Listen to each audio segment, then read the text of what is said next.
बिस्मिल्लाहिर्रहमानिर्रहीम अस्सलाम वालेकुम रहमतुल्लाह। हुकूमत की कारकर्दगी का पोल जो है वो तो दिन ब दिन खुलता नज़र आता है। एक तरफ गवर्नमेंट की जो कारकर्दगी है ना होने के बराबर है। बिल्कुल भी कोई कारकर्दगी परफॉर्मेंस नहीं किसी भी लेवल पर, किसी भी स्टेज पर। अभी रिसेंटली पाकिस्तान की हॉकी टीम के साथ जो ऑस्ट्रेलिया में हुआ, उसके बाद पूरी की पूरी जो फेडरेशन है उसको उड़ा दिया गया, उसको फारिग कर दिया गया। सेम यही पैटर्न फॉलो करना चाहिए था जब पाकिस्तान इंडिया से मैच हारा। तो पूरी की पूरी जो पाकिस्तान क्रिकेट बोर्ड है, जो पाकिस्तान का बोर्ड है, उसको घर भेजना चाहिए था, उसकी छुट्टी करानी चाहिए थी। और उसके जो पैटर्न इन चीफ है, पैटर्न ऑफ चीफ कौन है इसका? वो है वज़ीर आज़म यानी कि शहबाज शरीफ। शहबाज शरीफ को असल में घर भेजना चाहिए था, छुट्टी करानी चाहिए थी। और इस मामले के ऊपर, इस चीज़ के ऊपर शहबाज शरीफ के ऊपर बराह रास्त जिम्मेदारी आयद करती और शहबाज शरीफ को घर भेजते।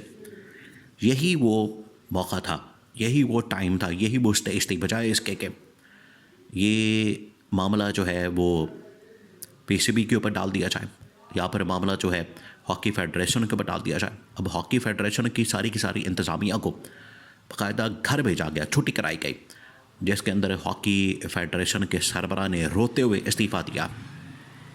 देखिए, ये अभी शुरुआत है। ये किस तरह से शुरुआत, अब आप इस पूरे मामले को समझें। आप ज़रा इमेजिन करें कि इस वक्त पाकिस्तान के अंदर हालात क्या है, पाकिस्तान के अंदर सूरत हाल क्या है, पाकिस्तान के अंदर इस वक्त सिचुएशन क्या है। मामला यह है कि गवर्नमेंट तो आपको किसी जगह पर कारकर्दगी दिखाती नज़र नहीं आती, और इनकी जानिब से बजाय कारकर्दगी दिखाएं, जो इनकी जानिब से अल्ले तल्ले जहाज़ ख़रीदना, बाहर के दौरे करना, सैर सपाटे करना, कभी किसी मुल्क जाना, कभी किसी मुल्क जाना, और वहाँ से ₹1 की इन्वेस्टमेंट ना लेकर आना, ये इस बात का सबूत है कि इनकी जानिब से सिर्फ़ और सिर्फ अल्ले तल्ले किए जाते हैं, सैर सपाटे किए जाते हैं, और 1% भी कारकर्दगी बिल्कुल नज़र नहीं आती। वरना अगर ये बाहर जाते हैं, सैर सपाटा करते हैं, दौरे करते हैं, बाहर जाके मुख्तलिफ़ ममालिक के सरबराहान से मिलते हैं, तो वहाँ से कम कोई इन्वेस्टमेंट लेकर आते हैं, वहाँ से कम कोई सरमायाकारी लेकर आते हैं। लेकिन ₹1 की सरमायाकारी भी ये पिछले 2.5-3 साल के अंदर, 3.5 साल के अंदर नहीं लेकर आए, जिसकी वजह से गवर्नमेंट के ऊपर, पाकिस्तान के इदारों के ऊपर, इस्टेब्लिशमेंट के ऊपर बहुत शदीद दबाव है। अब ये जो सूरत हाल पैदा हुई है बोर्ड ऑफ पीस के बाद, शहबाज शरीफ के लिए, वज़ीर आज़म के लिए, ये बड़ी ख़तरनाक और ख़ौफनाक है। इसके अंदर शहबाज शरीफ के ऊपर ना सिर्फ पब्लिक का प्रेशर मौजूद है, पब्लिक का दबाव मौजूद है, बल्कि इंटरनेशनल प्रेशर भी आ रहा है। पब्लिक का प्रेशर और इंटरनेशनल प्रेशर जब ये दोनों माउंट होंगे तो इसको बर्दाश्त करना मौजूदा हुकूमत के लिए नाकाबिल कबूल होगा। अब हुआ क्या? अब आपने उस प्रेशर को समझना है। देखिए, पाकिस्तान में जो पिछले 70-80 साल से एक बयानिया बनाया गया है कि हम तो कभी भी इसराइल को तस्लीम नहीं करेंगे और फ़लस्तीन की आज़ादी के लिए हमारी जानिब से भरपूर कोशिश की जाती है, बिल्कुल उसी तरीके से जिस तरीके से हम कश्मीर की आज़ादी की बात करते हैं, बिल्कुल उसी तरीके से हम फ़लस्तीन की आज़ादी की बात करते हैं। जबकि आज यही वो लोग जिन्होंने पिछले 70 साल से 80 साल से पाकिस्तान के अंदर ये बयानिया बनाया, इसको प्रमोट किया कि हम कभी भी इसराइल को तस्लीम नहीं करेंगे, बल्कि फ़लस्तीन की जद्दोजहद को आगे बढ़ाएंगे और फ़लस्तीन की आज़ादी के ऊपर कॉम्प्रोमाइज़ नहीं करेंगे, समझौता नहीं करेंगे। आज उनकी जानिब से अगर इसराइली वज़ीर आज़म नेतन्याहू के साथ बैठ कर तस्वीर बनाई जाती है, टेबल शेयर किया जाता है, और उसी टेबल के ऊपर बैठ के ये दोनों कॉन्फ्रेंस को अटेंड करते हैं, एक तरफ शहबाज शरीफ पाकिस्तान का वज़ीर आज़म, दूसरी जानिब इसराइल का वज़ीर आज़म नेतन्याहू, तो यहाँ से आप अंदाज़ा कर सकते हैं कि पाकिस्तान ने कहाँ तक कॉम्प्रोमाइज़ कर लिया। और अमरीकी सदर के कहने पर, अमेरिका के दबाव में या फिर इसराइल के दबाव में पाकिस्तान मुकम्मल तौर पर सरेंडर कर चुका है, जिसकी वजह से अरब ममालिक की जानिब से, मोहम्मद बिन सलमान की जानिब से और दूसरे अरब ममालिक, क्योंकि इसराइल के अंदर अमेरिकी सफ़ीर की जानिब से एक बड़ा ही ख़तरनाक किस्म का स्टेटमेंट दिया गया। उस स्टेटमेंट ज़रा आप सुने। उसने कहा कि हम ग्रेटर इसराइल की तरफ जा रहे हैं और ग्रेटर इसराइल के लिए अगर हमें पूरा का पूरा मिडल ईस्ट उसके ऊपर कब्ज़ा करना पड़ा, उसको कंट्रोल करना पड़ा, उसके ऊपर अगर हमें कैप्चर करना पड़ा और अपना तसल्लुत कायम करना पड़ा तो हम बिल्कुल करेंगे। इसके ऊपर मोहम्मद बिन सलमान बड़े गुस्से में आ गए। उनकी जानिब से इसके ऊपर सख्त तरीन रिएक्शन आया, रद्दमल आया।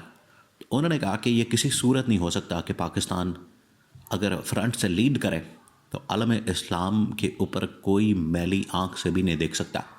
लेकिन पाकिस्तान से कौन लीड करे, पाकिस्तान से अब कौन इसकी क़यादत करे, पाकिस्तान की जानिब से कौन इस मामले को समझे कि किस तरीके से इसराइल शहबाज शरीफ को भी इस्तेमाल कर रहा है और पाकिस्तान ने जो कि लीड करना था, पाकिस्तान ने जो इस मामले के ऊपर फ्रंट से लीड करते हुए इस पूरे मामले को हैंडल करना था और आलमी दुनिया के अंदर इस मुकदमे को लड़ना था। जिस तरीके से इमरान ख़ान ने किसी ज़माने में यह मुकदमा लड़ा, इमरान ख़ान ने मुसलमानों का, आलम इस्लाम का, कश्मीर का, फ़लस्तीन का मुकदमा लड़ा। आज दुनिया के अंदर कोई भी ऐसा शख्स मौजूद नहीं, लीडर मौजूद नहीं जो कि यह मुकदमा लड़े, जिसकी वजह से सूरत हाल ये पैदा हो गई है कि अब शहबाज शरीफ के ऊपर ना सिर्फ आलम इस्लाम की जानिब से बड़ा शदीद तरीन दबाव मौजूद है, बल्कि पाकिस्तान की पब्लिक की जानिब से, लोगों की जानिब से भी बहुत ज़्यादा दबाव मौजूद है कि हमें 80 साल से ये जो बयानिया बताया गया, और बयानिया भी अब कायद-ए-आज़म मोहम्मद अली जिन्ना ने ये बयानिया दिया था जो कि आज पूरे पाकिस्तान के अंदर मौजूद है कि हमने इसराइल को तस्लीम नहीं करना, और पाकिस्तान के पासपोर्ट के ऊपर भी ये बाकायदा लिखा हुआ है कि इसराइल के अलावा बाकी तमाम ममालिक के लिए ये पासपोर्ट चल सकता है। तो इसका मतलब है कि इसराइल हमारा सबसे बड़ा दुश्मन है और फ़लस्तीन के ऊपर हमने कॉम्प्रोमाइज़ नहीं करना, और ये गवर्नमेंट कॉम्प्रोमाइज़ करने जा रही है। इन्होंने ही कहा था हमें कि फ़लस्तीन के लिए हमने लड़ना, और यही फ़लस्तीन की आज़ादी के ऊपर अब कॉम्प्रोमाइज़ करने जा रही है। तो पब्लिक जो प्रेशर है वो इतना ज़्यादा है कि ये हुकूमत इसको बर्दाश्त नहीं कर सकती। ये जो अब करने जा रहे हैं, अगले आने वाले दिनों में इन्हें खुद इनको पता है हमारे, क्योंकि एक तो दिन भी गिने जा चुके हैं, हमारे पास टाइम भी थोड़ा है, और आने वाले दिनों में इसी चीज़ को सामने रखते हुए, मद्देनज़र रखते हुए इनको बजाते खुद इस्तीफ़ा देना पड़ेगा। या तो फिर पब्लिक इनका घेराव करेगी, आवाम इनका घेराव करेगी, आवाम की जानिब से इनके रिहाइश गाहों का, इनके दफ्तरों का, प्राइम मिनिस्टर हाउस का, पार्लियामेंट का, अदलिया का घेराव किया जाएगा। उसके बाद फिर ये इस्तीफ़ा देने पर मजबूर होंगे, वरना जो आलमी दबाव आ चुका है मोहम्मद बिन सलमान की जानिब से, आलम इस्लाम की जानिब से, अमरीकी सफ़ीर की स्टेटमेंट के बाद इनके ऊपर इतना दबाव आएगा कि ये ख़ुद ब खुद इस्तीफ़ा देने पर मजबूर हो जाएंगे और घर जाने पर मजबूर हो जाएंगे। इसके अलावा इनके पास ऑप्शन कोई नहीं, चारा कोई नहीं। ऐसे मामले में अब शहबाज शरीफ अगर अपनी बचत खैर ख्वाही करना चाहता है तो इस्तीफ़ा दे दे, वरना फिर इनको शदीद तरीन रिएक्शन और रद्द अमल का आने वाले दिनों में सामना करना पड़ेगा।